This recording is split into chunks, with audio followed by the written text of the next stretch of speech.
حضرت حسن بصری رضی اللہ تعالی عنہ رو رہے تھے اور کسی نے پوچھا کہ آپ رو کیوں رہے ہیں؟ فرمایا کہ مجھے اللہ کی بے نیازی سے ڈر لگتا ہے، وہ اگر جہنم میں ڈال دے تو اسے کون پوچھنے والا ہے۔ اللہ اکبر۔ تو نیکی کرنے کے باوجود بھی ڈرتا رہے اور اس کی رحمتوں کے لیے ملتجی رہے کہ مالک تیری رحمت سے ہی کرم نوازی ہوگی اور میں راہی جنت ہوں گا۔ عدل کریں تے تھر تھر کمبن اچیاں شانہ والے، فضل کریں تے بخشے جاون میں ورگے منہ کالے۔ تو اس کے فضل سے ہی بات بنتی ہے۔ تو فرمایا مگر اصحاب یمین فی جنات، وہ باغوں میں ہوں گے، یتساءلون عن المجرمین، وہ مجرموں سے سوال کر رہے ہوں گے۔ یہ جنت کے اونچے مقام پہ ہوں گے اور ایسے مقام سے ان کو جہنم دکھائی دے رہی ہوگی۔ اللہ ان کے قوا اور ان کی صلاحیتوں کو جنت میں فزوں تر کر دے گا۔ مقربین بارگاہ کی صلاحیتیں باقی لوگوں کی نسبت اللہ فزوں تر فرما دیتا ہے۔ آپ نے قرآن مجید میں یہ بارہا پڑھا کہ حضرت سلیمان علیہ السلام نے کتنے میل دور سے چیونٹی کی آواز کو سنا بھی اور اس کے مفہوم کو جو وہ کہہ رہی تھی سمجھا بھی۔ تو یہ صلاحیت ان کو عطا کی گئی۔ اللہ اکبر۔ تو اس طرح جنت کے اندر اہل جنت مجرمین کو دیکھ رہے ہوں گے جو جہنم کی آگ میں جل رہے ہوں گے اور ان سے سوال کریں گے، باقاعدہ ان سے بات کریں گے اور پوچھیں گے ان کو کیا ما سلککم فی سقر، وہ انہیں کہیں گے کہ تم جہنم میں کیسے آئے؟ قالوا لم نک من المصلین، وہ کہیں گے ہم نماز نہیں پڑھتے تھے، نماز نہ پڑھنے کا سبب ہوا کہ آج ہم جہنم کا ایندھن بنے۔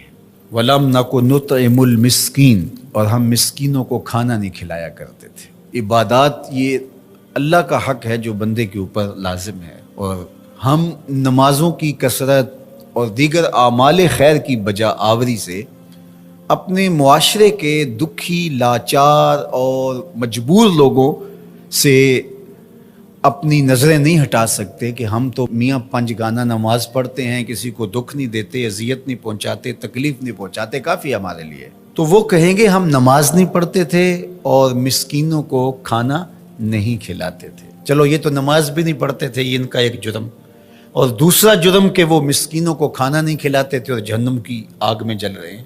اور اگر کوئی نماز پڑھتا ہو لیکن مسکینوں کو کھانا نہیں کھلاتا، اچھا وہ اگر یہ کہے کہ میں کھانا اس لیے نہیں کھلاتا کہ میرے پاس مالی استطاعت نہیں ہے کہ میں کسی کی ضرورت کو پورا کر سکوں، لہٰذا میں بری ہوں۔ لیکن قرآن نے اس سے بھی آگے کی بات کی، جو شخص مالی طور پہ مستحکم نہیں ہے لیکن اللہ نے اس کو زبان دی ہے، اللہ نے اس کو اثر و رسوخ دیا ہے، وہ کسی کو ترغیب دے کر کے کسی دکھی کی ضرورت کو پورا کروا سکتا ہے، اور وہ کہے کہ جناب میری یہ ذمہ داری میں شامل نہیں ہے، تو قرآن نے اس کی بھی مذمت کی۔ وَلَا يَحُضُّ عَلَىٰ طَعَامِ الْمِسْكِينِ، فرمایا کہ یہ مسکینوں کو کھانا کھلانے کی ترغیب نہیں دیتا۔ اس کو چاہیے تھا کہ وہ امراء کو اس کی ترغیب دیتا اور غرباء کی طرف ان کو متوجہ کرتا، تو اس کا یہ عمل بھی صدقہ قرار پاتا اور اس کا یہ عمل بھی اللہ کی رضا کا سبب اور ذریعہ ہوتا، اور وہ کہتا ٹھیک ہے یہ تڑپتے رہے، میں کیا کر سکتا ہوں اور میں ان کے لیے کسی کو ترغیب ہی کیوں دوں۔ تو اس کی بھی مذمت کی گئی، اور ایسے نمازیوں کو کہا کہ وہ اپنی نمازیں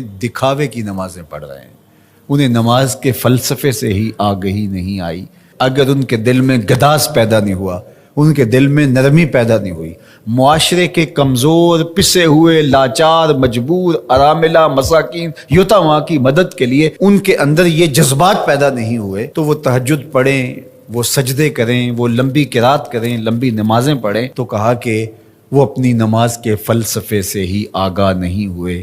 نماز کا عملی نتیجہ یہ تھا کہ وہ ضرورت مندوں کی ضرورت کو پورا کرتے، ان کے پاس اگر مالی استطاعت ہے تو اللہ کے دیے ہوئے اس مال سے، اور اگر وہ مالی استطاعت نہیں رکھتے تو اللہ نے ان کو جو دیگر صلاحیتیں بخشی ہیں ان سے وہ تحریص دلاتے، ان سے وہ ترغیب دیتے، اور ان کے کہنے سے کسی دکھی، لاچار، مجبور کی ضرورت پوری ہو جاتی۔ تو یہ ان کو کرنا چاہیے تھا۔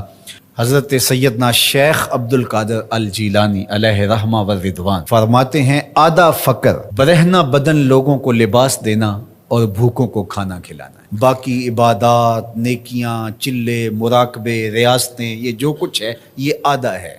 صرف آدھا فقر بھوکوں کو، لاچاروں کو کھانا کھلانا ہے، لوگوں کی ضرورتوں اور لوگوں کی احتیاج میں ان کے کام آنا ہے۔ اللہ اکبر۔ تو درویشی، تصوف، فقر، اس کا آدھا حصہ مخلوق خدا کے ساتھ نرم دلی سے پیش آنا اور ان کی ضروریات کی تکمیل کرنا۔ 3 چیزیں گناہوں کا کفارہ ہیں۔ فَإِسْبَاغُ الْوُضُوءِ فِي الصَّبَرَاتِ، جھاڑے میں، ٹھنڈے موسم میں پورا وضو کرنا ہے، مکمل اہتمام کے ساتھ وضو کرنا موسم سرما میں، یہ گناہوں کو مٹا ڈالتا ہے۔ اور دوسری چیز ارشاد فرمائی وَإِنْتِظَارُ الصَّلَاةِ بَعْدَ الصَّلَاةِ، ایک نماز کے بعد دوسری نماز کا انتظار کرنے بیٹھ جانا، کہ عصر پڑھ لی اب مغرب پڑھ کے جائیں گے، مغرب پڑھی اب عشاء پڑھ کے جائیں گے، تو ایک نماز کے بعد دوسری نماز کا انتظار۔ حضرت عبداللہ ابن عباس رضی اللہ تعالیٰ عنہ فرماتے ہیں کہ حضور فرماتے ہیں کہ میں نے اپنے رب کی زیارت کی۔ حضرت عبداللہ ابن عباس فرماتے ہیں کہ میرا گمان ہے کہ یہ حضور کسی خواب کی کہانی سنا رہے ہیں۔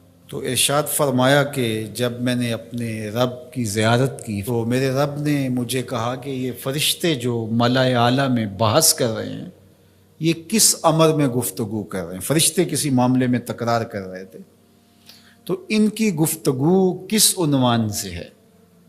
تو میں نے کہا کہ مالک تو بہتر جانتا ہے، مجھے معلوم نہیں ہے۔ تو اللہ نے اپنا دست قدرت میرے 2 کندھوں کے درمیان رکھا اور اس کی ٹھنڈک میں نے سینے میں محسوس کی۔ فَتَجَلَّى لِي كُلُّ شَيْءٍ وَعَرَفْتُ، ہر شے میرے سامنے روشن ہو گئی اور میں نے ہر شے کو دیکھ بھی لیا اور پہچان بھی لیا۔ تو پھر میرے رب نے کہا کہ اب بتاؤ، تو ظاہر ہے اس کا دست قدرت میرے 2 کندھوں کے درمیان آیا اور ہر شے میرے سامنے آ گئی۔ تو میں نے عرض کی یا اللہ، یہ کفارات اور درجات کے بارے میں آپس میں بحث کر رہے ہیں، اور وہ کفارات کیا ہے؟ المکث فی المساجد بعد الصلاۃ، نماز کے بعد مسجدوں میں رک جانا کہ دوسری نماز پڑھ کے جائیں گے۔ اس پر فرشتے ملائے اعلیٰ میں، عالم بالا میں بیٹھ کے گفتگو کر رہے ہیں۔ اللہ اکبر، یہ کتنا بڑا عمل ہے کہ جس پر فرشتے کہہ رہے ہیں بلے بلے، کیسے وہ لوگ ہیں جو ایک نماز کے بعد دوسری نماز کے لیے رک جاتے ہیں۔ اور ایک حدیث پاک میں آتا ہے صحیح بخاری میں، 7 اشخاص ایسے ہیں قیامت کے دن کڑکتی دھوپ میں جب کوئی سایہ نہیں ہوگا، اللہ انہیں اپنے عرش کا ٹھنڈا سایہ عطا فرمائے۔ ان میں سے ایک وہ آدمی جس کا دل مسجدوں کے ساتھ جڑا ہوا ہے، مسجد کی حاضری اسے بہت پسند ہے۔ دوسرا والمشی علی الاقدام الی الجماعات، جماعات کے لیے، فرض نمازوں کے لیے مسجد کی طرف چل کے پیدل جانا، ہر قدم کے بدلے میں درجے بلند ہوتے اور گناہ معاف ہوتے ہیں۔ اللہ اکبر۔ یہ طلب کی گئی کہ دعا کیجئے کہ میرا گھر مسجد سے نیڑے ہو، تو کہا نہیں، تم جتنے قدم چل کے آتے ہو اتنے تمہارے گناہ معاف ہوتے، اتنا ہی تمہیں ثواب ہوتا ہے۔ تو یہ چل کر کے آنا گناہوں کا کفارہ ہے۔ تیسری چیز ارشاد فرمائی کہ وَإِسْبَاغُ الْوُضُوءِ فِي الْمَكَارِهِ، مشکل صورتحال میں وضو پورا کرنا، اور وہ سردیوں کے اندر مشکل ہوتا ہے کہ پانی بہت ٹھنڈا ہے، تو اس وقت بندہ کہتا ہے چلو ایک دفعہ بھی گزر ہو جائے گی، اگر ایک دفعہ بھی چہرہ دھو لیں گے وضو تو ہو جائے گا، لیکن سنت طریقے سے 3 بار ہی دھونا، اور 3 بار ہی جو ہے وہ پاؤں دھونے، اور 3 بار ہی باقی اعضاء دھونے، تو یہ مشکل ہوگا وضو میں ٹھنڈے پانی سے۔ تو بہرحال مشکل میں وضو جو بندہ کرتا ہے تو اللہ کے لیے کر رہا ہوتا ہے۔ اللہ اکبر۔